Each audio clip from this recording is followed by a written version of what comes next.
지금 약간 이어져 있긴 한데 오늘 그 논문으로는 지금 와임이라고 하는 셀프 슈퍼바이즈 러닝에 대한 기법에 대해서 설명이 있는데요. 그래서 제가 조금 여러분들이 이게 갑자기 난이도가 좀 올라가서 조금 처음 접하시는 분들은 이해하기가 어려우실 것 같아서 제가 일단 먼저 이게 북 챕터 먼저 발표 듣고 나서 논문 리뷰하기 전에 제가 잠깐 이게 왜 도대체 저희가 셀프 슈퍼바이즈 러닝이나 세미 슈퍼바이즈 러닝을 사용해야 되는지 또 태블러 데이터에서 왜 이게 지금 중요한지에 대해서 간단하게 좀 한 5분 정도로 설명드리고 나서 들으시면 다른 분들이 좀 이해하시기 좋으실 것 같아요. 그럼 흥 흥 학생이 진행하도록 하겠습니다. 저는 마이크 끌게요. 네, 혹시 잘 들립니까? 목소리 잘 들립니까? 네, 잘 들립니다. 목소리 잘 네, 들립니다. 그럼 저는 발표 시작합니다. 네, 안녕하세요. 오늘 저는 오장 립 오토 엔코드를 사용한 비지도 학습에 대해 발표하겠습니다. 먼저 립 오토 엔코드의 특징은 립 오토 엔코드는 클래스 레벨은 사용하지 않고 출력 벡터가 입력 벡터와 동일한 자원을 갖는 DNN 심층 신호망의 하위 유형입니다. 숨겨진 계층에서는 일반적으로 원본 데이터의 표현은 학습하거나 입력 벡터의 형태로 데이터를 효율적으로 인코딩하는 데 사용됩니다. 또한 새로운 데이터를 예측하는 방법을 학습하기 위한 목적으로도 자주 사용됩니다. 특징 추출 프로세서에 대한 비전형적 접근 방식입니다. 그리고 클래스 레이블은 사용하지 않습니다. 그 다음에 자동 인코드의 세 가지 주요 레이어는 첫 번째 것은 입력 레이어, 초기 데이터 또는 입력 특징 벡터 표현하는 것입니다. 그리고 숨겨진 레이어는 수정된 특징 표현하는 것입니다. 특히 두 개 이상의 숨겨진 레이어가 생기면 깊은 자동 인코드라는 것입니다. 마지막 출력 레이어는 재구성을 위한 입력 레이어와 인지하는 것입니다. 숨겨진 레이어의 크기는 압축 목적으로 입력 데이터보다 작은데 고자원 매핑 목적으로 입력 데이터보다 큽니다. 그리고 훈련 도구는 여러 가지 역전파 방법으로 사용됩니다. 이 방법 중에 확률적 경사 하강은 자주 사용되는 적전파 방법입니다. 적전파의 문제점은 초기 레이어의 원료 적전파로 훈련 효율성 감소하는 것입니다. 고급 역전파 알고리즘을 사용하면 이 문제를 어느 정도 완화할 수 있지만 특히 학습 데이터가 부족한 경우 학습 속도가 늘어지고 솔루션이 평범해집니다. 그래서 그런데 사전 학습하면 이 문제를 완화하는 데 도움됩니다. 콘텐츠 기반 이미지 검색을 수행하기 위해 이 기술을 사용하여 이미지를 잡은 바이너리 코드에 매핑하는 딥아우토 코드를 만듭니다. 시멘틱 해싱으로 알려진 기술인 문장을 인코딩하는 데에도 사용됩니다.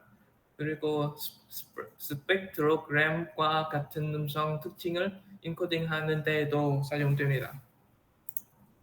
그 다음에 딥 자동 인코드는 다양한 음성 특성 조절할 수 있도록 사용된다는 것을 발표하겠습니다.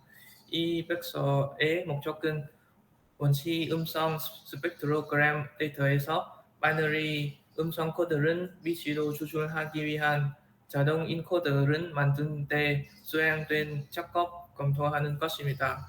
이 방법은 음성의 문연속적인 표현을 이진 코드 형태로 추출하는 데 사용될 수 있으며 이후 음성 정보 검색 시스템이나 음성 인식 시스템의 명목 특징에 각각 활용될 수 있습니다. 이 문서에서는 256개 주파수 구간과 인3구 또는 13개의 프레임으로 구성된 스펙트로그램 패치로 구성된 심층 생성물에 대한 그림을 제시합니다.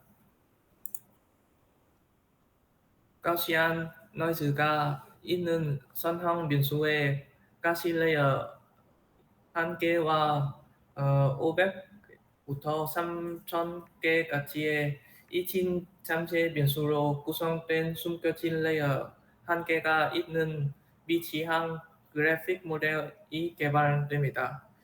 가시 레이어에는 선형 변수가 포함되고 숨겨진 레이어에는 잠재 변수가 포함됩니다.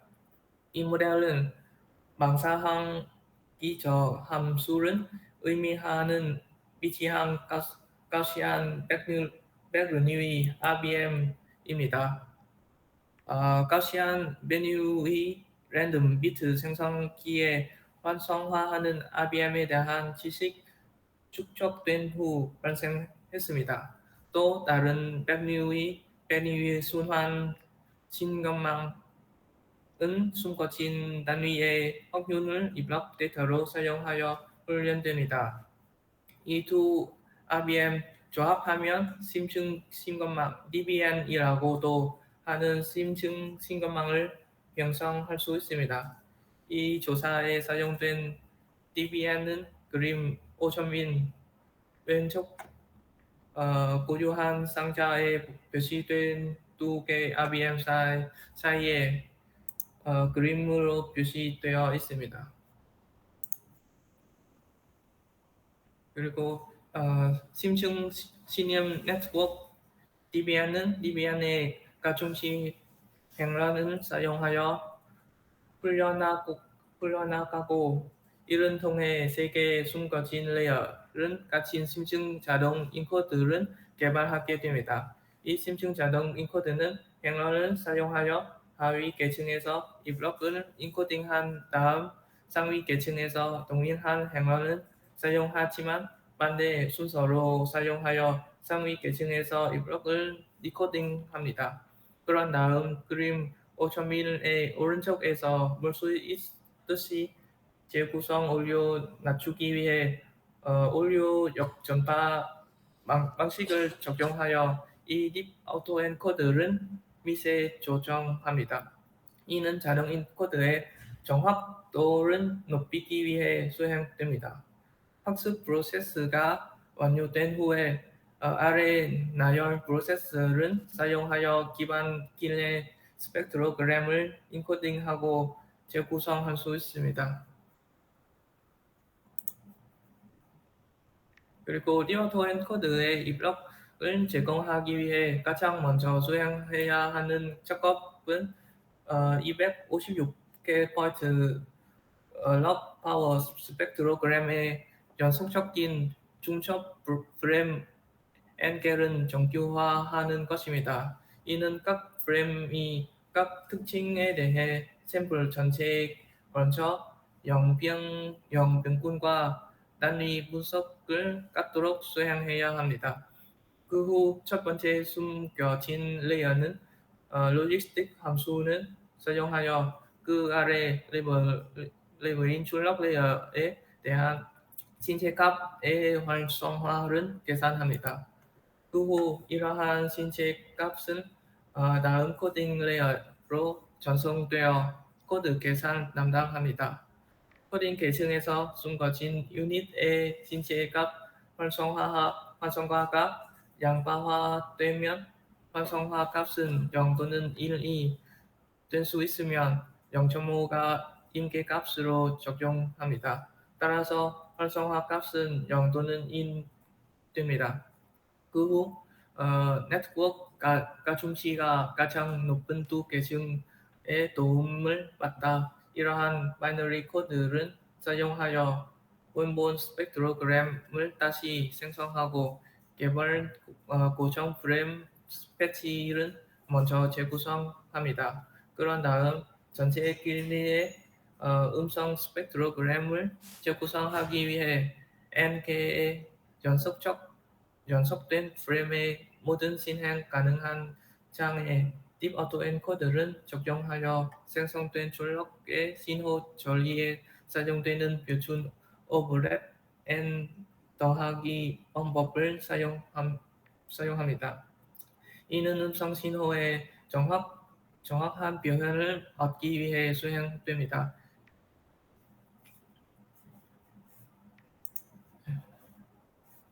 그 다음에 인코딩 재구성 대한 몇 가지 예시 보여드리겠습니다.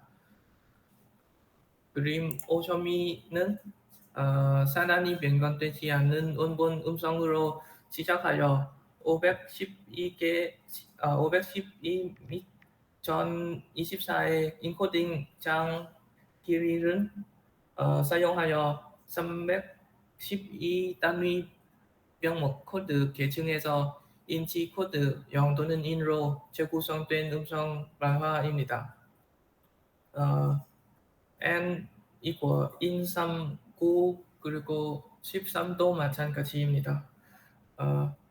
n은 9과 13 같은데 더 작은 재구성 오류 매우 쉽게 구별할 수 있습니다.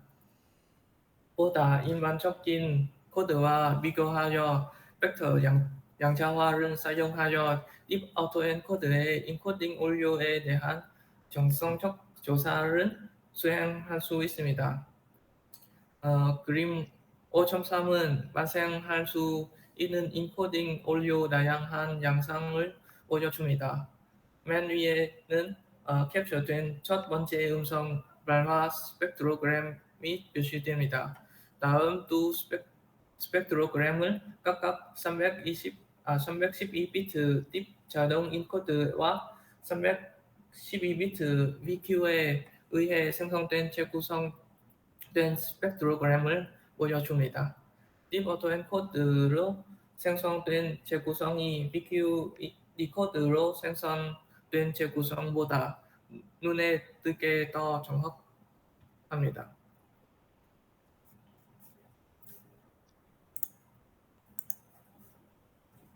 그 다음 스펙트로그램 아래에 표시된 이 비교는 빨간색 곡선으로 표시된 자동 인코드가 파란색 곡선으로 표시된 VQ 코드보다 음성 길이에 대해 훨씬 적은 오류를 생성한다는 것을 보여줍니다. 다음 두 스펙트로그램을 각각 다양한 시간 구간과 주파수 구간에 걸친 전처한 코딩 오류 분포를 보여줍니다. 그림 5.4부터 5.10까지 코딩되지 않는 부분 음성 스펙트로그램에 대한 더 많은 사례를 보여줍니다. 이러한 스펙트로그램은 딥 아우토엔코더를 사용하여 재구축됩니다. 스펙트로그램 샘플의 자료로 표시된 단일 프레임 또는 세 프레임에 적용될 수 있다는 다양한 바이너리 코드 매뉴얼을 제공합니다.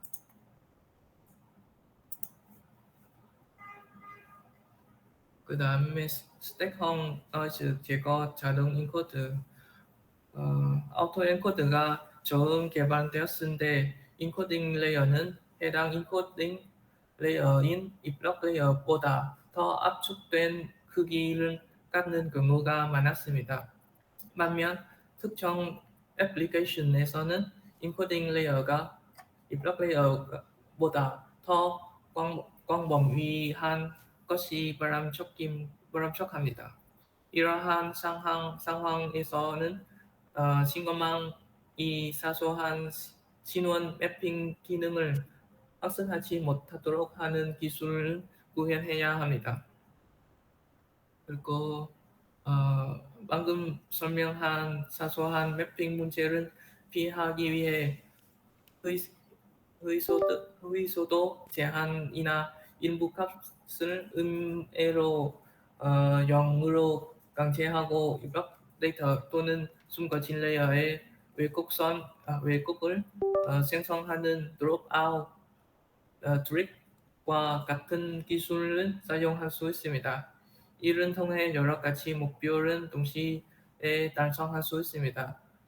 먼저 모델은 출력이 수정되지 않는 원본 입력 데이터와 완벽하게 인지해야 한다고 규정, 규정함으로써 신원 솔루션을 학, 학습하는 불필요한 단계를 피할 수 있습니다.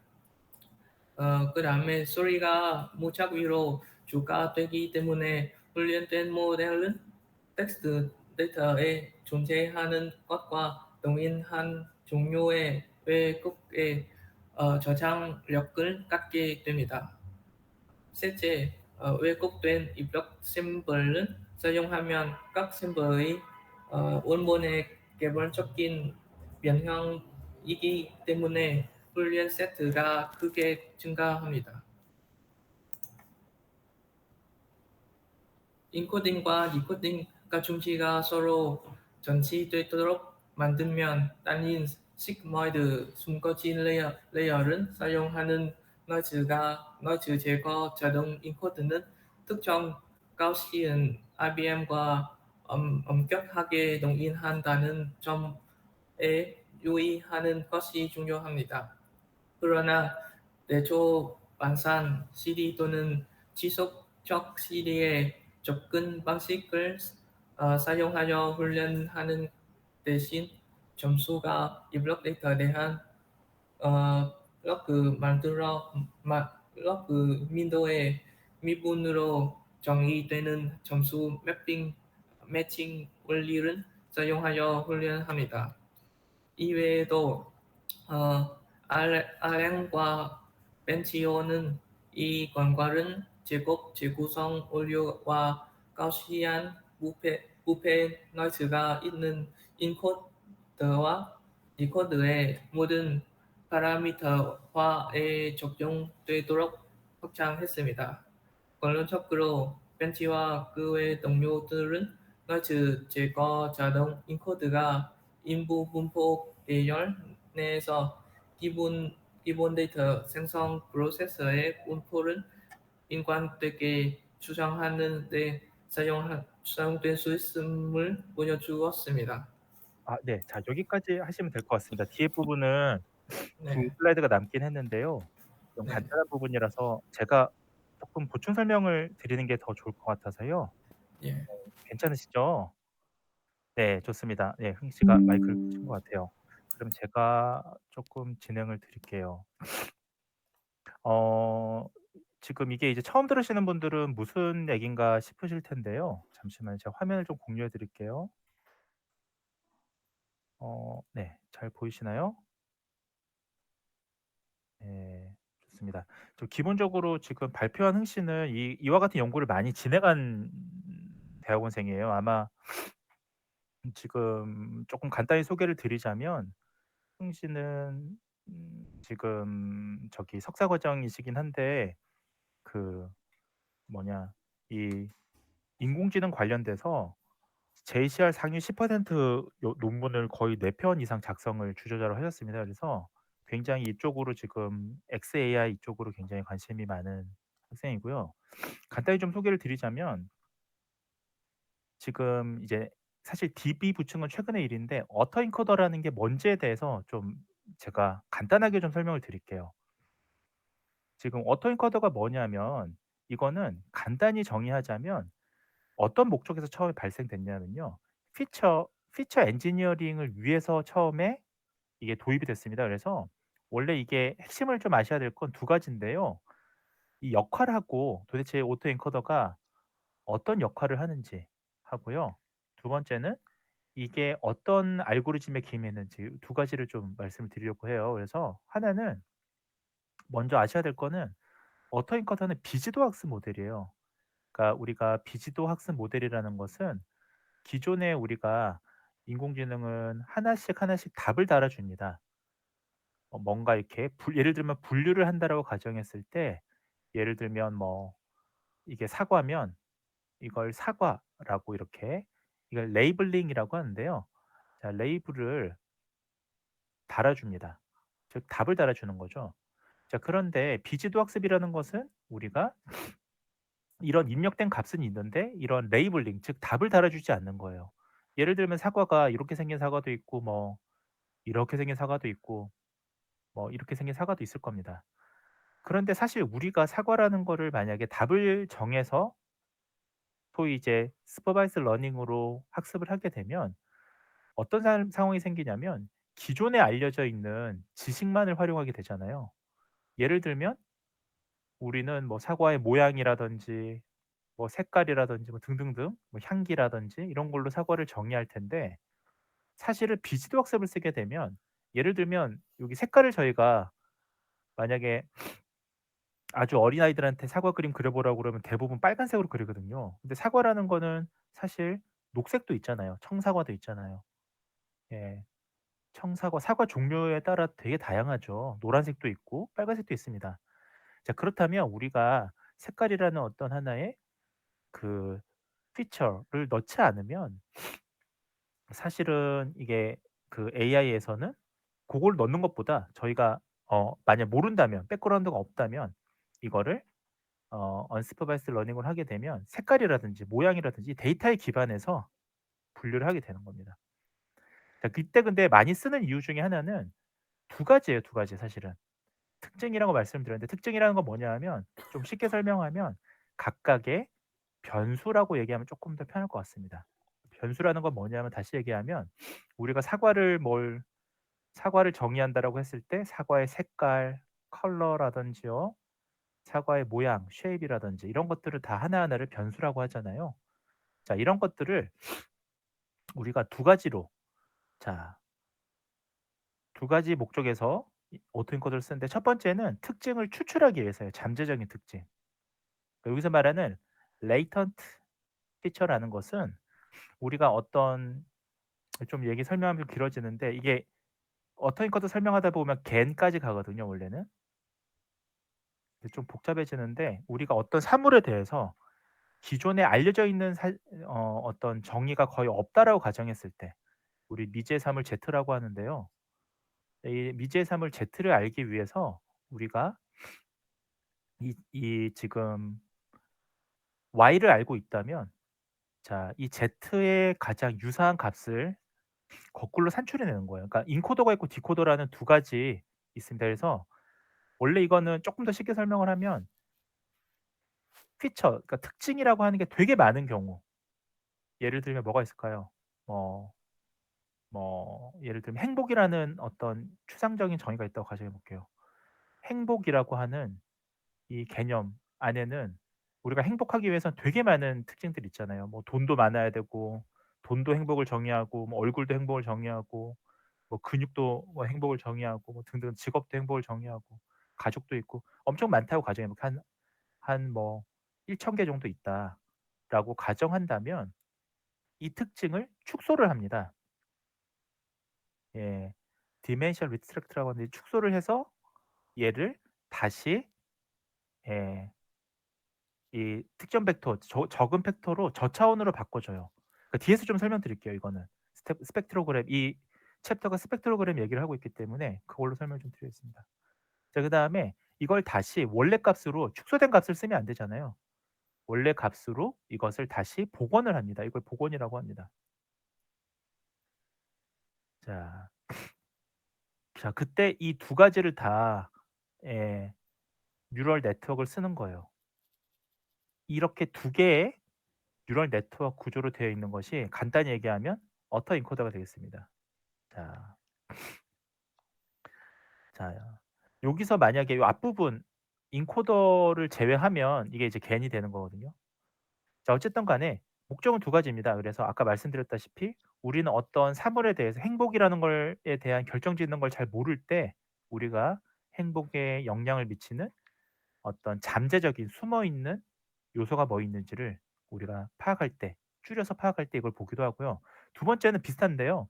같은 얘기인데 세 가지가 노이즈를 제거하거나 차원을 축소할 때 같이 씁니다. 자 노이즈를 제거한다는 건 뭐냐 하면 우리가 이런 행복 같은 이런 추상적인 개념을 가지고 예 태블레이티드 데이터를 가지고 할 때는 불필요한 데이터예요. 불필요한 특징. 우리가 예를 들면 행복을 정의할 때 색깔 같은 거는, 내가 좋아하는 색깔 같은 거는 행복과 관계가 없잖아요. 자, 그런 데이터는 제거하고 싶어요. 예를 들면 어떤 모델을 분석할 때. 이제 그럴 때 어떤 코드를 씁니다. 그다음에 반대로 이런 스펙트로그램 같은 경우는, 스펙트로그램을 사실 되게 많이 써요. 스펙트로그램에서 왜 그러냐면, 스펙트로그램은 그 뭐냐면 사람의 스피치 데이터에서 스피치 데이터를 규정 짓는 게 되게 많습니다. 뒤에서 말씀을 드릴 텐데 뭐 피치도 있고요. 인텐서티도 있고요. 되게 많겠죠. 퀄리티도 있고요. 스피치라고 하는 거를 결정짓는 요소는 되게 많습니다. 지금 제가 말한 이런 피치라고 하는 데이 이 하나의 특징에도 여러 가지 인디케이터들이 있어요. 되게 많아요. 그러니까 그렇게 합치다 보면 뭐 한 500 개, 1000 개도 넘는 인디케이터가 생길 수밖에 없습니다. 이런 것들을 그러면 축소해서 예를 들면 퀄리티, 스피치 퀄리티에 관한 어떤 인디케이터, 이런 게 한 20 개가 있으면 이걸 스피치 퀄리티라고 묶어 줄 때, 즉 리덕션 할 때 우리가 오토 엔코더를 써요. 그게 이제 연구자가 어떤 가설에 의해서 리덕션을 하는 거면 오토 엔코더를 안 쓰지만, 그게 아니라 데이터에 기반해서 어떤 여러 개의 데이터를 줄일 때 많이 씁니다. 예를 들면 다시 얘기하면, 만약에 뭐 건강 연구에서 행복이라는 거에 대해서 어떤 이론들이 되게 많을 거 아니에요. '행복은 이런 것들이다.'라고 정해져 있는 사회과학적 이론을 만약에 근거해서 연구를 한다면 오토인코드를 써서는 안 됩니다. 근데 그것이 아니라 제가 행복이라는 거를 그냥 데이터에 기반해서, 행복이라는 정의도 변할 수가 있잖아요. 예를 들면 뭐 10년 전에 행복하고 요즘 여러분들이 살아가는 MZ 세대에서의 행복은 다를 수가 있잖아요. 그럼 MZ 세대의 행복을 만약에 수만 개의 데이터 피처 중에서 만약에 그 피처를 리덕션 한다든지 디멘전을 리덕션 할 때, 그럴 때는 우리가 이 어터잉 코드를 씁니다. 좀 빠르게 말씀을 드릴게요. 스펙트로그램에서 왜 쓰냐? 예, 아까 앞서 말씀을 드렸는데 세 가지 이유예요. 하나는 차원 축소. 아까 말씀드렸듯이만 스펙트럼이라는 게 있고 스펙트로그램이라는 게 있는데, 이 스피치 말 자료에서는요. 아까 여기 지금 보시는, 네, 이런 것들이 우리가 스펙트로그램이라고 합니다. 이런 것들은. 여기는 지금 보시면 3 차원의 데이터예요. 보시면 아래측에는 예를 들면 시간의 흐름이 있고요. Y측에는 프리퀀시, 주파수 대역에 대한 데이터가 Y축에 들어가 있고요. 그다음에 사실 이게 각각의 시간의 또 흐름이기도 해요, 사실은. 자, 그래서 핵심은 뭐냐면, 지금 이거는 아주 간단하게만 말씀을 드린 건데, 만약에 스펙트로그램에는 상당히 많은 데이터들이 있습니다. 그래서 고차원 이 피처가 되게 많을 때 이거를 저차원, 적은 수의 데이터로 압축할 때, 다시 얘기하면 조금 쉽게 얘기하면요. 예를 들면 음성을 정의하는, 스피치를 정의하는 어떤 인디케이터가 한 50 개쯤 있는 거예요. 50 개의 인디케이터, 측정 지표가 있는 거예요. 근데 그중에서 50개 너무 많으니까 5 개만, 5 개의 가장 핵심적인 인디케이터만 보는 거예요. 자, 이럴 때 이 5 개를 어떻게 그럼 뽑을 것이냐? 여기에 대해서 어떤 이론에 근거해서 뽑는 거면 오토엔코더나 딥러닝을 사용하시면 안 되고, 그게 아니라 이 데이터 내에서는 5 개의 가장 중요한 인디케이터, 인덱스를 뽑는다면 이걸 사용하시면 됩니다. 같은 얘기고요. 특징 추출은 뭐냐 하면, 예를 들면 아예 완전히 정의되지 않은 것들이 있어요. 제가 앞에 앞서 포텐셜 팩터라고, 그러니까 포텐셜 피처, 그러니까 잠재적인 특징, 요거 Z인데 우리가 알지 못하는 이 Z를, 가장 제가 좀 예시를 들어온 게 이겁니다.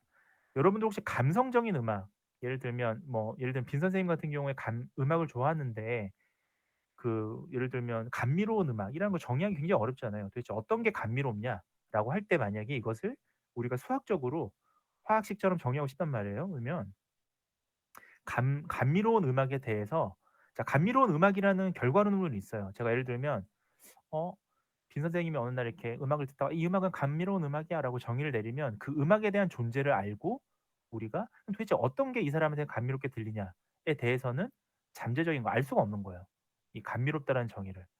아마 물어보시면 빈 선생님한테 "감미로운 음악이 뭐예요?" 물어보면 빈 선생님도 정확하게 대답을 못할 거예요, 아마. 왜냐면 이 사람의 그날의 감정이라든지 그날의 상황이 감미로움을 만들 수 있거든요. 자, 그러면 이 포텐셜, 드러나지 않은 이 팩터, 피처들은 어떻게 할 거냐. 자, 그러면 아까 보셨던 뭐 스펙트로그램이라든지 뭐 오실로그램이라든지 여러 가지 뭐 소리 관련된 사운드 관련된 여러 가지 인디케이터들이 있습니다. 지표들이 있습니다. 그것들을 하나하나 피처라고 한다면 이 피처 중에서 도대체 아주 센티멘탈한 이 음악을 결정짓는 피처를 추출하는 거죠. 그렇게 하면 나중에 이 적어도 빈 선생님한테 레코멘데이션 해줄 수 있는 감성적인 음악이라는 것에 대해서는 비슷한 이 인디케이터를 뽑아서 비슷한 이제 패턴의 음악을 레코멘데이션 해 주면 이 사람은 감성적으로 느끼겠죠. 자, 이처럼 어떤 새로운 잠재적인 특징을 뽑을 때 많이 씁니다. 세 번째는 노이즈를 제거할 때 써요. 이거는 뭐냐 하면 간단히 말씀을 드리면 우리가 스펙트로그램을 사용하는 거는 음성 합성, 그러니까 음성 인식, 그러니까 뭐 보이스 리커그니션도 있지만 합성도 있습니다. 그것이 아니라 예를 들면 새로운 뭐 예를 들면 뭐 범죄나 이런 거 수사할 때 범인의 목소리만 남겨 놓고 배경 소음을 백그라운드 노이즈를 제거한다고 할 때 이럴 때 사실은 소위 우리가 복원이라고 하는데요. 앞서 보셨던 요렇게 특징들을 추출해서 축소하고 그다음 다시 복원을 하잖아요. 원래 오리지널 사운드로 만들어 오잖아요. 그때 불필요한 노이즈를 찾았으면 걔를 제거해서 원래 오리지널 사운드를 복원할 때 이것들을 많이 씁니다. 그러니까 제가 왜 이걸 길게 얘기를 드렸냐면 여러분들이 오토 엔코더에 대한 코딩이나 이런 프로그래밍 같은 것들은 뭐 블로그나 이런 걸 찾아서 공부하시면 금방금방 해요. 요즘에는 코드가 아주 길지 않기 때문에. 그러나 이게 왜 이런 걸 사용해야 되는지, 어떤 데에 사용해야 되는지, 전통적인 방법하고 왜 다른지에 대해서 조금 의미를 알고 하시면 훨씬 더 좋게 사용할 수가 있습니다. 단점이 있어요.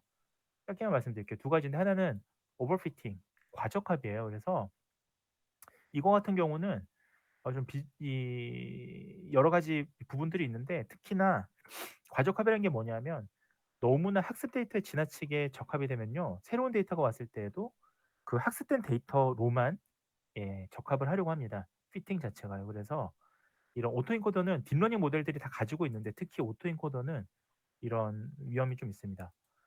그다음에 두 번째는 잡음에 너무 민감해요, 사실은. 왜냐하면 저희가 이걸 정의할 때 지금 여기 지금 보시면 오토엔코더는 좀 정의할 때 어떤 게 시그널이고 어떤 게 노이즈인지를 정의하고 들어가는 게 아니에요, 사실은. 이게 지금 보시면 지금 여러 가지 이 비지도 학습이잖아요, 기본적으로. 그렇다 보니까 지금 노이즈가 만약에 많이 섞여 있으면요. 문제는 이게 결국은 복원할 때 노이즈가 많이 섞여 있기 때문에 정확하게 제거되기가 어렵습니다. 결국은 모델 성능이 저하된다. 요렇게 보시면 되겠습니다. 자, 혹시 도움 되셨는지 모르겠는데요. 이 지금 오토 디코 인코더는 흥실뿐만 아니라 굉장히 많은 사람들이 요즘 많이 쓰고 있어요. 그러니까 이 모델들에 대해서. 왜냐하면 뭐 데이터 수가 아주 많지 않거나 또는 데이터를 축소하거나 좀 짧게 말씀드리면 데이터를 축소할 땐 예전에는 주성분 분석 PCA라고 하죠. 예전에는 이런 것들을 많이 썼거든요. 그래서 이제 특징 벡터라고 합니다, 우리가. 특징 벡터라는 건 쉽게 얘기하면 어떤 어떤 위험 그룹의 구성이라고나 할까요? 예를 들면 예를 들면 이렇게 여러분들 지중해식 음식이라고 들어보셨죠? 지중해식 요리. 지중해식 요리를 많이 먹으면 예를 들면 심혈관 질환을 예방할 수 있다. 떨어뜨릴 수 있다라는 연구들은 굉장히 많아요. 근데 그 문제가 이 지중해식 요리라는 거는 누가 정의한 게 아니라 이 안에 무슨 요리 플러스 뭐 올리브 플러스 뭐가 있을까요? 또 뭐 닭고기 플러스 뭐 이런 식으로 돼 있어요. 그러면 이것들은 차원을 축소한 거거든요. 원래는 되게 많아요. 많은데 이와 같은 요리들을 우리가 지중해식 요리라고 하는 하나의 그룹으로 묶어서 얘 하나랑 심혈관 질환을 비교하는 게 훨씬 더 우리가 해석하기가 좋거든요. 그렇잖아요. 안 그러면 어떤 음식 하나하나 우리가 음식을 먹을 때 하나만 먹지 않잖아요. 개별 요리 하나를 먹지 않잖아요. 요리를 여러 개를 먹잖아요. 그러니까 그렇게 할 때 우리가 차원 축소라는 걸 하는데 이런 식으로 지중해식 요리라는 차원으로 하나로 축소를 한 거죠. 이 경우에는 좀 극단적이긴 합니다만. 그러니까 그럴 때 이 오토엔코더를 쓰면 좀 장점들이 있습니다, 결과적으로. 예. 지금 제가 너무 얘기를 많이 했고요. 그 뒷부분 라임은 제가 정말 짧게 5 분만 말씀을 드리고 그 설명을 들으면 여러분이 좀 이해가 갈 것 같아서 제가 여기다 덧붙여 썼어요. 오늘 지금 뒷부 왜 이걸 제가 길게 말씀을 드리냐면 그 흥 씨가 지금 이제 리뷰하는 페이퍼가 수준이 높아요. 바임이라고 하는 이 바임 딥러닝은 최근 겁니다.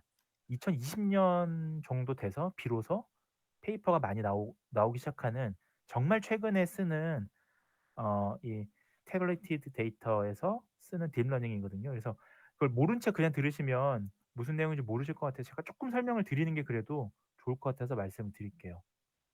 그 바임 외에도 되게 많이 쓰는데 일단 왜 쓰는지 말씀을 드릴게요. 간단히 말씀드리면 이거는 이 바임이라는 모델을 쓰는 거는 두 가지 이유입니다. 잠시만요. 어떨 때 써야 되느냐? 첫 번째는 지금 셀프 슈퍼바이즈드 러닝 그냥 SL이라고 할게요. 또는 세미 슈퍼바이즈드 러닝 이런 경우에 많이 써요. 그럼 도대체 셀프 슈퍼바이즈드 러닝이 뭐냐? 세미 슈퍼바이즈드 러닝이 뭐냐? 간단히 드리겠습니다. 지금부터. 그다음 두 번째는 여기 나와 있죠. 셀프나 세미 슈퍼바이즈드 러닝. 두 번째는 그거 외에 이제 그 우리가 표 형식이 있어요. 테이블. 그러니까 딥러닝을 하는데 우리가 이런 여러분들이 흔히 많이 보는 엑셀 형태 있잖아요. 엑셀. 요 형태, 요 프로그램 형태. 우리가 이것을 2x2 테이블이라고 하는데 이 2x2 테이블 같은 경우에 여러분들이 이런 뭐 2x2가 아니더라도 어쨌든 이런 엑셀 형태의 파일들 자 요런 형태에서 주로 사용되는 딥러닝 기법들이 있습니다. 딥러닝 기법들이 있습니다. 이게 바로 지금 오늘 설명드리는 이제 그중에 하나가 바임인데요. 간단히 말씀드릴게요. 이게 지금 셀프 슈퍼바이즈 러닝하고 세미 슈퍼바이즈 러닝이 조금 다른데 간단히 말씀드리면 자 이걸 우리나라 말로는 셀프 자가 지도 학습이라고 합니다. 이것도 최신 거예요. 그러니까 좀 비교적 최근에 공부하면서 연구하면서 연구자들이 만들어낸 것들입니다. 그래서 이건 뭐냐 하면 핵심은 이게 지금 그 외부에서 레이블이 뭐냐 하면 이게 답 같은 거거든요. 정답. 그러니까 사과하면 사과. 뭐 이게 예를 들면 이게 이런 게 암 사진이다라고 하면 이거 암이에요. 캔서라고 이렇게 답 달아주는 거 있죠. 이걸 하지 않고 독립 변수 x라고 하는 인풋 베리어블에서 임베딩된 레이블. 자, x에 임베딩된 레이블 답이 있거든요. 요것만 사용해서 학습하는 경우입니다. 뒤에서 좀 말씀드릴게요. 결국은 데이터셋에서 레이블을 스스로 그러니까 답을 완전히 알려주는 것도 아니고 좀 쉽게 말씀드리면 일부만 알려준다라고 얘기하면 조금 편할 것 같습니다. 어너테이티드 레이블이라고 하죠. 그러니까 일부만 우리가 데이터셋이 있는 경우요. 왜 그러냐면 여러분 생각해 보시죠. 짧게 한다는 게 얘기 길어지네요. 예를 들면 병원을 한번 가보세요. 병원에 데이터셋이 있어요. 데이터셋. 근데 연구용으로 데이터셋을 수집하지 않는 경우를 얘기해 보겠습니다. 그런 경우에 병원에 지금 어 X1부터 시작해서 여러 가지 뭐 혈액부터 시작해서 뭐 여러 가지 진단 지표가 있다고 가정해 볼게요. 그리고 Y 데이터가 있어요. 이게 이런 식으로 조사가 되어 있을 텐데 답이 다 달려 있지 않습니다. 이 답은 누가 하냐면 의사 선생님이 하시거나 의료인이 하실 거 아니에요. 간호사 선생님이나 누군가 입력하실 거 아니에요. 이게 Y가 예를 들면 진단이면 검사 결과면 이게 다 있는 경우가 없어요. 모든 데이터가. 그 연구용이나 있지 사실은 실제 병원 현장에서 일부만 있을 겁니다. 오히려 이게 답이 안 달려 있는 빈칸으로 되어 있는 사람도 많이 있겠죠. 이런 경우에 이 데이터에서 스스로 이 데이터 레이블 이 Y를 생성하는 그러한 이제 기법이 바로 셀프 또는 세미 슈퍼바이저 러닝. 그래서 반지도 학습이라 불러요. 반지도. 왜 반지도냐면 반만 지도해 주는 거죠. 여기서 말하는 지도가 답을 알려주는 건데 반만 알려주는 겁니다. 자, 그래서 이제 그 이어지는 비슷한 이제 개념이 바로 세미 슈퍼바이스드 러닝, 그러니까 세미 준지도 학습, 반지도 학습. 뭐 하여튼 우리나라에서는 번역이 막 여러 가지로 쓰여요. 뭐 준지도 학습이라 쓰이기도 합니다. 자, 그래서 이렇게 하는 것들. 그러니까 자가 생성도 하고 일부는 데이터가 없는 경우에 우리는 셀프 슈퍼바이스드 러닝 또는 세미 슈퍼바이스드 러닝을 쓰는 겁니다. 그런 상황이 아니면 잘못 여러분들이 이해하시는 거예요, 데피니션 자체가.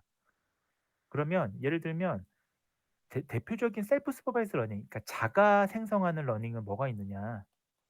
대표적인 게 여러분 잘 아시는 볼트 모델이에요, 볼트 모델. 볼트는 NLP, 내추럴 랭귀지 프로세스에서 많이 쓰이죠, 요즘에. 트랜스포머 모델이라고 그러잖아요. 그러니까 이런 모델들도 있고요. 자, 이런 모델들이서 대부분 이런 것들을 사용합니다.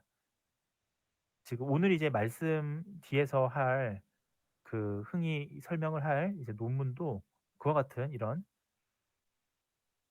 상황에 쓰는 거예요. 그럼 도대체 왜 세미 슈퍼바이스 러닝을 우리가 사용하느냐? 왜 주목받냐? 간단합니다. 왜 그럴까요? 왜 간단하냐면, 자, 지금 데이터 자체는 요즘에 빅데이터란 말이에요. 요즘에 하여튼 이게 빅데이터라는 말이 막 많이 쓰이니까 요즘에 거의 모든 분야에서 빅데이터라는 말이 안 쓰이는 경우가 없습니다. 근데 문제는 뭐냐면 데이터에서 레이블이 다 되어 있냐 이거죠. 실제로 데이터들 중에서 레이블이 다 있는 경우는 20% 밖에 안 된다라는 데이터산업진흥원의 연구 보고도 있어요. 그러니까 결국은 데이터셋이 있는데 그러니까 병원 가 보시면 아는데 병원에서 보시면 Y 환자의 어떤 진단 기록에 대해서 일부만 있지 다 레이블이 돼 있지 않다. 그러니까 이거 왜냐하면 굉장히 노동이거든요, 그 자체가. 뭐라고 표현하죠? 그러니까 굉장히 이게 저기 뭐냐 그 이 뭐라고 그러죠? 노동이죠, 노동. 그러니까 쉽게 얘기하면 좀 빡센 작업이죠. 자, 그렇다 보니까 그리고 레이블된 데이터 구하는 비용이 굉장히 비쌉니다. 실제로도 지금 데이터 거래되는 마켓이 있는데 저도 거기서 데이터 좀 구매해 볼까 했었었는데 되게 비싸요. 막 500만 원, 1000만 원 이렇게 불러요. 굳이 그렇게 수집하지 않더라도 저 같은 경우는 2차 자료가 있기 때문에 굳이 안 하는 경우인데 필요하다면 어쩔 수 없이 이제 그런 걸 사야 되잖아요. 자, 그런 경우에 굳이 안 사더라도 일부의 데이터가 있으면 셀프 슈퍼바이스 러닝 또는 세미 슈퍼바이스 러닝을 통해서 이거를 데이터를 증강시킬 수 있습니다. 어규테이션 할 수가 있습니다. 그래서 간단히 말씀을 드리면 자, 슈도 라벨링, 그러니까 슈더라는 표현은 우리가 가짜라는 뜻이거든요. 우리나라 말로는요. 거짓, 뭐 가짜, 뭐 이런 뜻이에요. 그래서 임시로 가짜 라벨링 한다는 기법이라고 생각하시면 되는데 새로운 라벨 이렇게 생성 임시로 하기도 하고요. 뭐 여러 가지로 하이브리드 메서드라고 그래서 뭐 되게 많습니다. 이런 것들이 이제 여러분들이 검색해서 논문을 찾아보시면 믹스 매치나 셀프 트레이닝 이런 것들이 오래전부터 사용해 왔어요. 믹스 매치는 좀 최근 거고요. 그다음에 셀프 슈퍼바이즈 러닝, 그러니까 일부의 답이 있을 때 어노테이트된 데이터가 있을 때 이것을 어떻게 그러면 확장시킬 거냐, 자, 늘릴 거냐, 이것에 대한 방법들도 이렇게 있습니다. 그래서 한번 참고 삼아 찾아서 여러분들이 뭐 쓰시고 싶으시면 쓰셔도 돼요. 추가로 지금 바인 모델은 두 번째는 태블릿 태블러 데이터예요. 그러니까 태블러 데이터는 2차원 형태로 구성된 행렬. 그러니까 우리가 엑셀 파일을 생각하시면 됩니다. 우리 인간이 가장 이해하기 쉬운 형태 데이터가 익숙한 데이터가 데이터셋이 이런 엑셀 형태잖아요. 이런 데이터가 여러분들이 가장 직관적으로 이해하기 쉬운 데이터죠, 사실은. 그래서 지금 문제는 아까 말씀드렸다시피 정형 데이터 자체는 근데 뭐가 문제냐면요. 실제로는 빅데이터가 있다라고 가정했을 때 지금 최근까지 각광받던 거는 어 슈퍼바이스 러닝이 아니라 언슈퍼바이스드 러닝이었어요. 비지도 학습이었어요. 왜냐하면 실제로 현장에 가 보시면 데이터에 레이블링이 있는 경우가 되게 드뭅니다, 사실은. 또한 이게 이런 스트럭처 데이터가 아니라 보통은 뭐 영상이라든지 뭐 이런 식의 뭐 예를 들면 뭐 우리가 그 글 자료라고 그래도 우리가 이 코푸스, 그러니까 실제로 발화 자료를 가지고 있는 거지 그거를 다 이렇게 정제되어 있는 클린한 데이터가 아니에요. 그러니까 스트럭처 데이터가 아니에요. 그래서 이 사용이 되게 떨어져 있기 때문에 최근에 안 썼었는데 최근에는 이게 또는 이제 뭐냐 이 비정형이나 방정형 데이터가 이렇게 점점 나오면서 뭐 대표적인 게 제이손 같은 게 있죠. 이런 거 제이손 형태의 파일들이 나오면서요. 그러니까 이 메타데이터라고 그러거든요. 그러니까 뭐 얘기하면 너무 길어지는데 아무튼 간에 정형 데이터만 갖고 정리되어 있는 경우가 감소됩니다. 그러니까 한마디로 요약하자면 정형 데이터는 양도 적고 이게 처리도 힘든 거예요, 이거를. 이게 처리된 데이터가 있으면 분석하는 건 편한데 데이터 자체를 수집하는 단계에서는 어렵습니다, 사실은. 자, 그러나 문제가 뭐냐면 이제 대부분 데이터가 아니라 질병을 담당하는, 이제 저희 연구팀은 질병을 담당하잖아요. 그러니까 이런 병에 대한 데이터라면, 디시즈라든지 디스오더에 대한 데이터라면 문제는, 자, 이 언스퍼바이스드 러닝으로 프리딕션 하는 것보다요. 슈퍼바이스드 러닝으로 또는 뭐 셀프 슈퍼바이스드 러닝으로 프리딕션 하는 게 훨씬 더 정형 스트럭처가 있는 데이터로 예측하는 게 훨씬 더 사실은 많은 정보를 가져다 줍니다, 실제로는요. 그리고 정형 데이터는 여러분들 다루기가 쉬워요, 엑셀 형태라서. 그게 아니라 만약에 이런 반정형 데이터 제이손 형태라면 더 복잡합니다, 사실은. 자, 하지만 우리가 CSV 이런 형태의 스트럭처 데이터라면, 태블러 데이터라면 여러분들 뭐 쉽게 사용이 가능하죠. 그러니까 지금 대부분의 그러니까 소프트웨어를 전공하지 않은 AI 비전문가분들이 이제 실제로 이런 거 분석들 많이 하시거든요. 요즘 빅데이터를 분석하시고 싶어 하셔요. 이분들한테 제이선 데이터를 드리면 거의 안 하려고 하실 겁니다. 그러나 CSV 형태로 드리면 이분들도 이 저기 파이썬 같은 것들 끼룩끼룩 다루면서 그래도 뭘 해 보려고 하시겠죠. 즉 데이터 자체도 굉장히 중요한 거예요, 사실은. 그 접근 가능성이. 여전히 분석 수요가 매우 높습니다, 사실은. 의료 현장이라면 태블릿 데이터가 되게 중요한 거예요, 사실은. 자, 문제는 뭐냐면 이게 근데 왜 그러면 태블릿 데이터가 어렵냐? 몇 가지를 제가 좀 이거를 정리를 해 봤는데요. 급하게 정리하다 보니까 먼저 미싱 밸류가 많아요. 미싱 밸류가 많습니다. 아마 다뤄 보신 분들은 이해하실 거예요. 여기 뭐 빈 선생님도 이거 저기 태블릿 데이터 다뤄 보셨고 흥 씨도 태블릿 데이터 다뤄 봤는데 보시면 미싱 밸류가 존재할 수밖에 없습니다. 근데 이제 어떤 경우는 우리가 전통적인 통계 분석을 하시게 되면 미싱 데이터가 있으면 안 되는 경우들도 있거든요, 미싱 밸류가 있으면. 근데 우리가 ML이나 DL을 할 때에는 딥러닝을 할 때에는 머신러닝이나 미싱 밸류가 일단 어느 정도 있어도 사실은 분석 가능하죠. 그다음에 문제가 뭐냐면 또 결정치도 없는데 정형 데이터에서 굉장히 아웃라이어가 극단적인 경우가 존재해요. 이런 경우 되게 많아요, 그러니까. 그러니까 사실 우리가 관심 있는 건 질병이라는 것도 우리가 사실 따지고 보면 노말이 아니잖아요. NOR 잘 안 보이네요. 노말이 아니지 않습니까? 그러니까 굉장히 exceptional한 그런 서브젝트가 우리가 그 디지즈라고 표현을 하잖아요. 그래서 그렇습니다. 그다음에 클래스 불균형. 그러니까 이게 임밸런스 데이터의 문제라고 하는데 클래스가 불균형해요. 임밸런스 데이터예요. 그러니까 무슨 말이냐면 정상이 훨씬 많고요. 질병은 한 10% 밖에 안 되는 경우들이 흔합니다. 질병 유병률을 생각해 보시면 뇌졸중이 유병률이 높다고 하지만 뇌졸중도 5%가 안 돼요, 사실은. 100명 중에 95명은 뇌졸중이 아닌 사람들인 거죠. 그러니까 결국은 이런 데이터를 수집을 하게 되면 이 클래스도 불균형하고요. 그다음에 아웃라이어도 존재하고 때로는 미싱 밸류도 있고 이런 부분들이 태블릿 데이터의 분석을 어렵게 만듭니다. 두 번째는 또 피처가 또 문제인데 피처가 이게 그러니까 이게 통계 분석을 공부하신 분들은 또 이걸 되게 공감하실 거예요. 이게 다중공성성이라고 들어보셨는지 모르겠는데 뭐죠 이게 다중공성성? 멀티 멀티콜리니어리티. 멀티콜리니어리티. 그러니까 콜리니어리티가 되게 많은 걸 얘기해요. 그러니까 관련성이 많은 걸 얘기해요. 예를 들면 이런 거죠. 예를 들면 BMI라는 변수가 있고요. 그러니까 전처리를 해야 돼요, 항상. 로우 데이터 그대로 쓰면 안 됩니다. 로우 데이터 중에 BMI도 있고 몸무게도 있고 웨이트도 있고 예를 들면 키도 있어요. 그러면 이 경우에 이게 각각의 독립적인 변수라고 가정하고 팩터를 모델에 투입한단 말이에요, 인풋할 때. 그러면 지금 사실 몸무게랑 키를 가지고 만든 리카테고리한 게 바로 이 BMI라는 변수잖아요. 그러면 지금 보시면 이게 이 세 가지 변수를 다 놓게 되면 상관관계를 가지게 됩니다. 예, 각각 변수들끼리에도 관련성이 생겨 버려요. 그러니까 그렇게 되면 어떤 문제가 발생하느냐? 커렐레이션이라고 하는데 커렐레이션이 강해져 버려요. 그러니까 예를 들면 BMI에 몸무게랑 키까지 넣어 버리잖아요. 그러면 이게 이러한 변수들이 이펙트 파워가 뻥튀기가 됩니다. 그렇기 때문에 로 데이터를 그대로 집어넣으시면 안 돼요, 원래는. 그 우리가 분석할 때. 왜냐하면 특정 어떤 카테고리가 뻥튀기가 돼요. 그러니까 과하게 늘어납니다.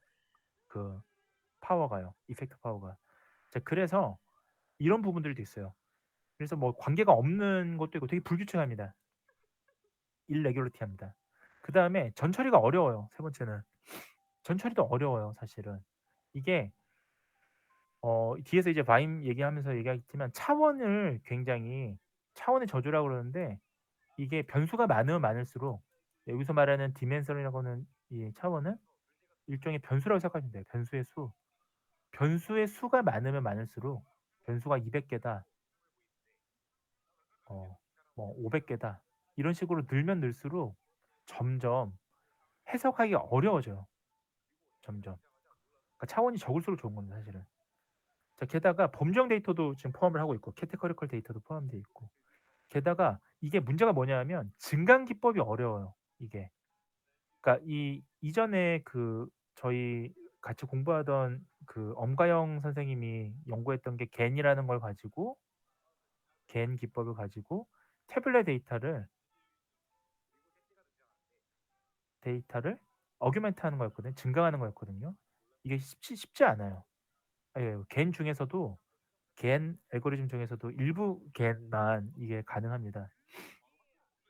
결국은 이게 상당히 결론적으로 이 지금 보시면 이 여러 가지 결함을 가지고 게다가 마지막 한 말씀만 더 드리면 셀프 슈퍼바이스 러닝이나 세미 슈퍼바이스 러닝에 관련된 메서드들 있죠. 메서드 알고리즘들이 전부 다 이미지 데이터, 스피치 데이터 이런 비정형 데이터에는 많이 연구들이 이루어져 왔는데 태블릿 데이터는 연구가 많이 없어요. 그래서 결론은 뭐냐? 저는 사실은 태블릿 데이터에 좀 관심이 많거든요. 왜냐하면 이게 뒤에서 지금 바로 설명을 드릴 텐데 이게 희소해요, 사실은. 이 태블릿 데이터 전문가가 많이 없어요. 생각보다 많이 없어요. 대신 얘는 해석을 달아줘야 돼요, 항상. 메커니즘을 달아줘야겠죠. 그러니까 어쨌든 간에 단순히 우리가 영상이나 이미지나 그런 걸 가지고 뭐 구분하거나 뭐 디텍션하거나 세그멘테이션 하는 연구자들은 많이 있는데 태블릿 데이터를 가지고 어떤 현상을 해석하는 연구자는 그 분야의 도메인이 없으면 쉽지가 않기 때문에 많이 없습니다. 예를 들면 이런 거예요. 제가 뭐 다른 거에서 갖고 왔는데 예를 들면 이게 이미지 같은 경우에 생각해 보세요. 이미지잖아요. 이미지 데이터에서는 이 하나하나가 픽셀이 지금 하나의 피처가 되는 거예요. 근데 이런 경우는 여기가 예를 들면 좀 다르거나 예를 들면 뭔가 잘못 들어가도 문제가 안 됩니다. 어차피 이거 고정돼 있잖아요. 픽스드 돼 있잖아요. 픽스드. 무슨 말이냐면 이 사람이 사진이 아니라 영상이라고 그래도 이 눈알이 어디 가는 건 아니에요. 없어지는 건 아니에요. 눈알이 다음날 뒤통수로 가진 않습니다. 그러니까 픽스된 현상인데 사실은 이 픽셀 자체가 상당히 이 아까처럼 미싱 밸류라고 해도 문제가 되지 않아요. 예. 노 프로블렘이지. 이거 문제가 될 거 없죠. 그리고 또 한 가지 보시면 이미지 데이터는 근접해 있는 니어리스트 픽셀 같은 경우에 서로가 유사합니다, 사실은. 얘랑 유사하기 때문에 어떤 특징 자체가 여기 비어 있어도 뭐 큰 문제는 안 생겨요. 결국은 AI가 이러한 딥러닝이라고 했을 때 이 딥러닝이 이 고양이를 학습을 해서 이랑 비슷한 형태의 무언가가 나타났을 때 지가 알아서 이거를 학습을 해서 지가 알아서 답을 매겨서 얘가 고양이인지 아니면 뭐 늑대인지를 구분한다고 가정했을 때 이러한 몇 개의 미싱 밸류가 있더라도 큰 문제가 없는 거예요. 중요 정보가 아니잖아요, 이게. 자, 그러나 예를 들면 이 얼굴에서 이만큼이 없으면 문제가 있는 거죠. 이만큼이 비어 있으면 문제가 있지만 뭐 요 정도는 문제가 없습니다. 몇 개만 빠지면. 한 10%가 없다 해도 뭐 큰 문제는 아닐 거예요. 자, 문제는 태블릿 데이터가 그러냐 이거죠. 태블릿 데이터는 그렇지가 않은 거예요. 굉장히 피처 하나하나가 웨어러블 하나하나가 굉장히 중요 정보일 수 있어요. important variable일 수 있어요. 이게 자체가 중요한 인포메이션을 가지고 있습니다. 그렇기 때문에 얘 하나가 빠지게 되면 예를 들면 이게 이 데이터에선 이게 되게 중요한 의미를 가지고 있을 수 있다고요. 그러니까 예를 들면 태블릿 데이터에서 이 피처가 500 개라고 가정해 볼게요. 이 중에서 500개 중에서 10%인 50 개가 빠지는데 예를 들면 미싱이 있다고 쳐 봐요. 미싱이 됐어요. 근데 이 50 개가 되게 중요한 임포턴트한 인포메이션일 수 있어요. 그러니까 중요 정보일 수 있습니다. 따라서 지금 이 태블릿에 대해서는 이게 쉽지가 않은 거예요. 또 연구도 많이 없었고 그간에 이 지금. 그래서 지금 그 차원의 저주도 생기고 자 그 결론만 짧게 제 얘기 너무 얘기 길어졌는데 결국은 그래서 많이 뭘 쓰냐 정형 데이터에서 그러니까 정형 데이터가 아닌 비정형에서 비정형 데이터에서 우리가 세미 슈퍼바이즈 러닝이나 셀프 슈퍼바이즈 러닝인 연구들은 많이 있어 왔는데 그런 알고리즘 많은데 우리가 그러면 그게 아닌 우리가 스트럭처럴 데이터, 태블러 데이터에서 뭘 쓰냐? 대표적인 게 우리가 이 지금 템넷이 있죠. 템넷도 만들어진 지 오래 안 됐어요. 사실 되게 오래된 모델인 줄 아는데 이거 지금 한 3년, 4년밖에 안 됐습니다. 2019년에 발표됐던 태블릿 데이터를 위해서 쓰는 딥러닝 모델이죠. 딥뉴럴 네트워크 모델이 템넷이고요. 자, 이거는 결국은 어토엔코더를 사용하는 예, 어떤 맥락적인 임베딩, 컨텍추얼 임베딩 기법이라서 지금 흥이 최근에 제목을 재밌게 줬더라고요. 셀프 슈퍼바이즈 러닝을 이용한 뭐 어쩌고저쩌고 이렇게 이런 식으로 썼어요. 페이퍼를. 이게 왜 그러냐면 템넷이라고 제목에 많이 쓰니까 좀 너무 반복되는 것 같아서 시뮬러리 레이트를 낮추기 위해서 아마 제목을 좀 바꿔서 건 저는 흥미롭게 봤거든요. 그러니까 그래서 이런 템넷 같은 경우가 대표적인 지금 이 셀프 슈퍼바이즈 러닝 또는 세미 슈퍼바이즈 러닝을 보시고 있는 겁니다. 지금 보시는 바임은 2020년에 만들어진 것이고요. 바임의 이제 맥락이 있는데 요거는 제가 뒤에서 짧게 말씀드릴게요. 그다음에 또 이제 뭐가 있냐면 이거 흥 씨가 좀 재밌게 보시면 좋겠는데 서브탭이라는 게 있습니다. 서브탭. 서브탭 이것도 우리가 이 태블러 태블릿 데이터에 많이 쓰입니다. 이걸 분석하는 딥 뉴럴 네트워크를 생각하시면 돼요. 자, 그다음에 이건 이제 컨스트럭처럴 러닝이라서 대조학습이라는 걸 이용하는데 아마 이제 흥 씨가 얘기를 해줄 겁니다. 그 외에도 그러면 최근에 뭐가 있냐? 자, 더 최근 게 있어요. 더 최근 게. 그래서 무서워요. 저는 이거 그래서 연구하는 게 이 분야를 너무 깊게 파고 못 들어가는 게 제가 내공이 딸려 가지고요. 이렇게 빠르게 바뀌는데 이거 공부하면 이게 나와요. 스카프 모델이라는 게 있습니다. 그래서 저는 뭐 이번 생에는 이걸 포기했어요. 이번 생은 제가 늦었는데 흥 씨는 요런 것도 공부하시면 세계적인 연구자가 될 수가 있습니다. 더 좋은 논문에 실 수가 있습니다. 자, 마지막으로 지금 바임 한 10분 정도 이제 흥 씨가 10분 정도 조금 짧게 말씀해 주시고요. 이건 뭐냐 하면 간단해요. 셀프 슈퍼바이즈 러닝인데 이스티메이터인데 마스크 이스티메이터 이거를 이용하는 겁니다. 마스크라는 건 우리가 어떤 데이터를 알아보지 못하도록 변형을 가하는 거예요. 데이터 변형. 그러니까 우리가 마스킹이라고 표현하거든요. 그래서 이거를 가하고 나면 어떤 데이터가 변형되어 있는지를 얘가 딥러닝이 찾아가는 겁니다. 그래서 뭐 이미지나 뭐 자연어 뭐 이런 것들 외에도 지금 사실은 아까 피처들 간의 상관관계도 하나의 문제라고 했잖아요. 여기 앞에 보시면 굉장히 더러워졌는데 이제 이 자료가 태블러 데이터의 문제가 뭐냐 하면 굉장히 많은 피처가 커렐레이션이 있다는 거예요. 각각의 멀티콘 리니어리티가 있다는 거예요. 멀티콘 리니어리티를 줄여주는 요걸 마스킹을 해서 여기 이 피처들 간의 상관관계를 찾아서 축소도 하고 하는 그런 기법들이다라고 보시면 돼요. 마스킹은 요 밑에 지금 설명이 되는데 아마 흥 씨가 얘기를 해줄 거예요. 자, 그럼 제가 너무 얘기 길어졌는데 흥 씨한테 바톤을 넘기겠습니다. 자, 10분 정도로만 좀 짧게 얘기해 주시면 감사하겠습니다. 자, 마이크 끌게요.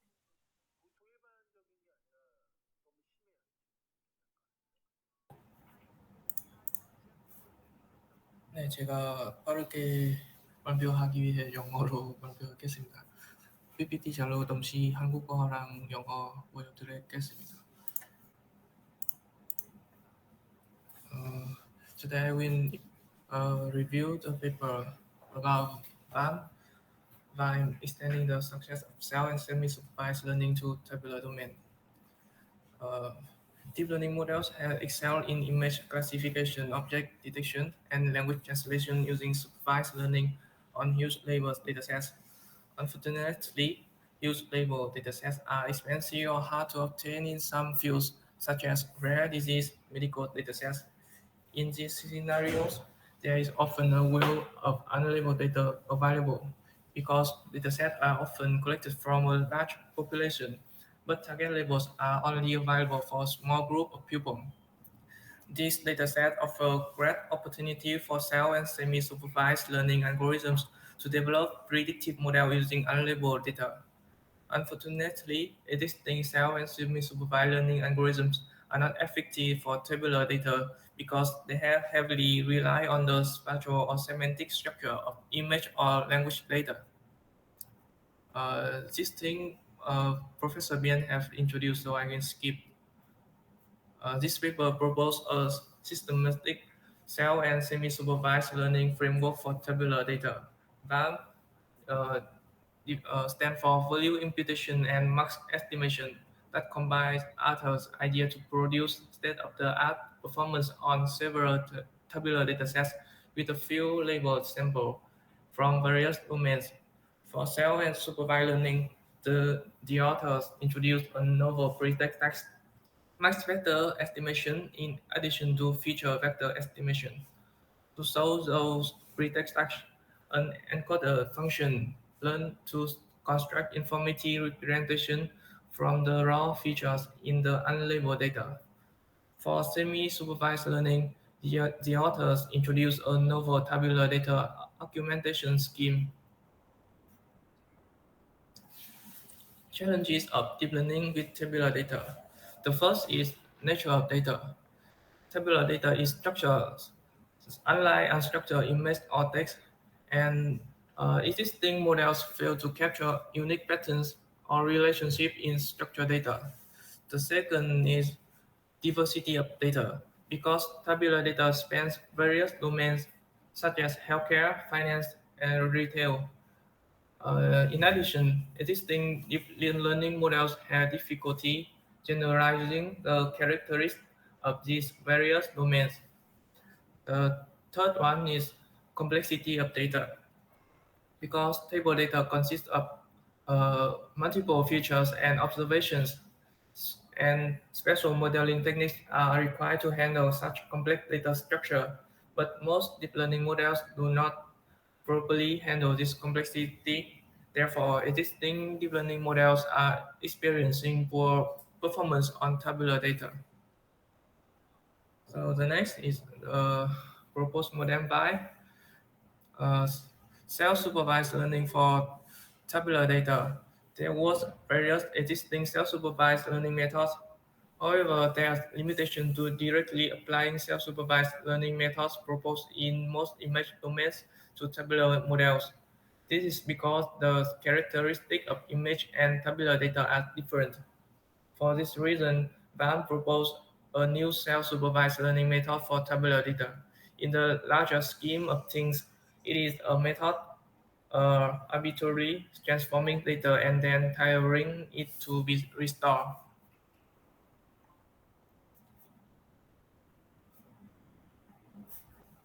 The figure 1 is a schematic diagram of the self-supervised learning method proposed by VAM. There are two main types of loss to learn from. The first is reconstruction loss. This is a loss that leads the model to view the transformed data x title and x in the same way. The future vector estimator receives the future representation that extracted from the corrupted x title and outputs x. By learning that the result x and the corrupted x title are similar, the model learns the characteristic of data x. The formula is expressed as this. And the second is max vector estimation loss. This is a loss that learns to match how the max that transforms the original data X were applied. In other words, it consists by binary gross entropy loss for max M. The formula is expressed as follows.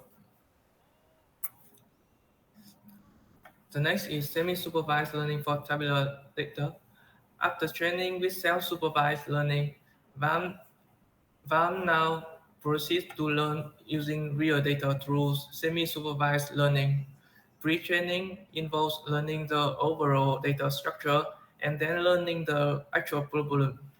In this case, as well as supervised load using labels, unsupervised learning is simultaneously learned using existing max. The overall learning method is as shown in the figure 2. Firstly, supervised load is simple. The model's prediction value x caret is trained uh, to be the same for grouches y. The formula is as follows. For regression problems, MSE loss is U, and for classification problems, gross entropy loss is U. The path expressed as consistent loss means unsupervised loss. This is a loss that learns so that the result y caret from corrupted x is the same as the result y caret output from the original x. The formula is as follows. Finally, these two losses are combined to form the final loss as follows. The next section is experiment result. BAM evaluated its performance using genomic data. Genomic data with its complex structure and patterns is a suitable dataset to evaluate performance of deep learning models. According to the experiment result, uh, VAMs show higher performance compared to existing deep learning models such as ElasticNet, context encoder, mixup, and mixup. Uh, in particularly, in particular, it was observed that VAM accurately captured the intricate patterns of the genomic data, achieving high accuracy. VAM also show excellent performance in experiments using clinical data. Clinical data contains complex information such as various patient information and diagnostic results. VAM handles the complex data structure well and show better performance than existing method as shown in table 1. And we can see here, VAM has accuracy highest among other deep learning models. And the next, Vamos also excellent performance in experiment using general tabular data. Through experiments on various table datasets, the author were able to confirm the versatility and effectiveness of VAM compared to existing deep learning models. VAM show much higher accuracy and stability. The next section is discussion. There's no common correlation structure in the tabular data, unlike in image and text data. This makes the cell and semi-supervised in tabular data more challenging.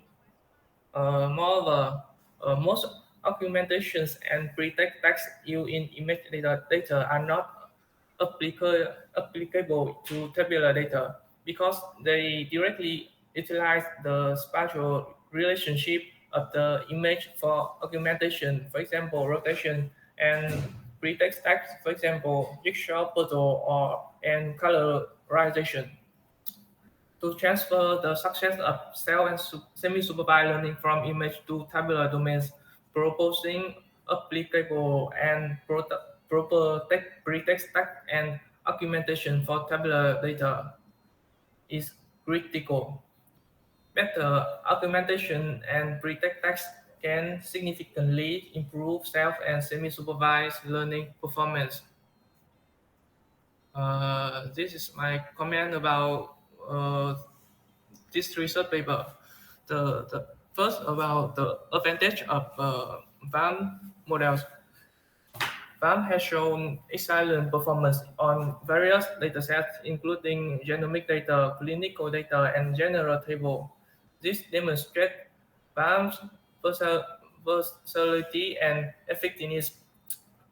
Handling VAM can effectively process complex data structure and patterns, achieving high accuracy even with intricate table data. And the last advantage is VAM utilizes method of self-supervised and semi-supervised learning, allowing it to leverage unlabeled data. This means more data can be used for training the model. About disadvantage of LAM approach is more complex than conventional methods. This can lead to longer training times for the model, and VAM involves numerous hyperparameters. Tuning them appropriately is crucial, but it can also be a challenging task. 네, 여기까지 발표하겠습니다. 여러분들 제가 박수 한번 쳐 드리고 싶네요. 되게 사실은 여러분들이 잘 몰라서 모를 수 있는데 여기 지금 저희 제가 참 짧게 말씀을 드리면 되게 행복해요. 왜냐하면 이게 이런 우수한 학생들하고 같이 이렇게 그래도 평생에 한 번이라도 연구할 수 있는 기회가 있다라는 것 자체만으로도 사실은 연구자로서는 상당히 영광입니다. 흥이나 여기 권빈 씨 같은 경우는 사실 베트남에서 서울대나 베트남에서 카이스트 같은 학교에서 공부하신 아주 수재들이세요 사실은. 일반적인 외국인하고 또 다릅니다.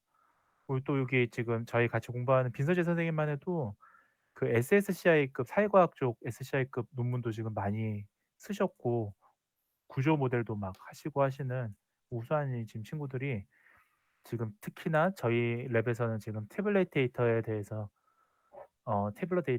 지금 연구들을 진행하고 있는데 퍼블릭 헬스 데이터를 가지고요. 그래서 굉장히 수준 높았고요. 특히 바임 같은 경우는 아까 말씀드렸다시피 최근 모델이라서 그렇습니다. 아까 재밌게 봤는데 리뷰를 보시면 아까 비교한 게 엘라스틴댓이라고 있는데 엘라스틴댓은 사실은 리그레이션 모델이에요. 저희가 라소 리그레이션이랑 뭐죠 그거?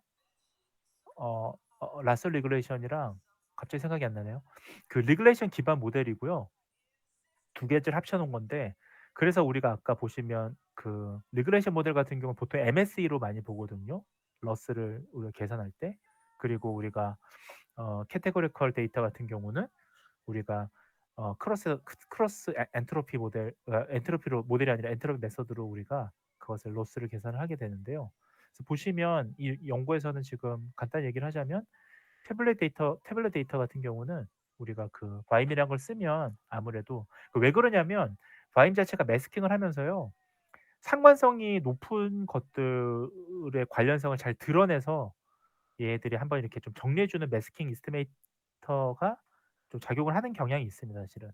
그게 있고 그다음에 흥 씨가 또 잘한 것 중에 하나가 자기의 코멘트를 넣었잖아요. 그러니까 이 논문을 리뷰하면서 자기가 봤을 때 이런 거는 모델에 좀 리미테이션도 있다라는 것들 이런 것들은 굉장히 제가 되게 좋게 봤어요, 발표하면서도.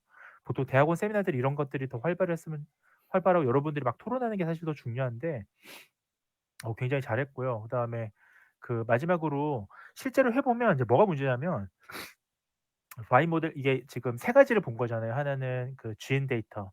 GN 데이터 같은 경우는 구조가 복잡한 거고요, 파생되는. 그다음에 클리니컬 데이터 같은 경우나 뒤에 나오는 퍼블릭 데이터나 비슷한 특성을 가지는데 뭐가 문제냐면 단순히 변수의 개수만이 문제가 아니라 각각의 피처가 아까 말씀을 흥씨 발표에도 있었고 프레젠테이션에도 있었고 저도 간단히 말씀을 드렸었는데 피처 하나가 굉장히 의미적인 중요한 의미를 가질 수도 있지만 피처끼리의 상관성도 있어요. 그러니까 코릴레이션이 되어 있는 거예요, 피처가. 그러니까 이거는 단순히 우리가 그 이미지 데이터에서의 아까 말씀을 드렸다시피 수많은 피처로 구성된 이미지 데이터의 픽셀 하나가 같냐 다르냐의 문제랑은 다른 겁니다 사실은. 왜냐하면 우리가 쓰는 뭐 클리니컬 데이터에서는 뭐 예를 들면 뭐 우울증 지수라고 하는 거는 상당히 많은 의미를, 그러니까 검사 결과의 하나잖아요. 그 피처는 하나지만, 변수는 하나지만 거기에 담겨 있는 여러 가지 지금 그 의미는 상당히 복잡한 의미거든요 사실은. 그렇기 때문에 실제로 바이 모델을 쓰게 되면 더 어려운, 고민하셔야 될 게 뭐냐 하면 그 로 데이터에 있는 피처를 그대로 쓰시면 안 되고 피처를 리카테고리제이션 하는 게 되게 중요합니다. 소위 이 파생 변수를 만드는 게 상당히 중요하다는 말씀을 드리면서 마무리 짓겠습니다. 혹시 질문 없으시죠? 네. 없으시면 오늘 좀 길게 하시느라 고생했어요. 얼른 가서 저녁들 드세요. 예. 여기서 끝내겠습니다. 마무리하겠습니다. 고생하셨어요.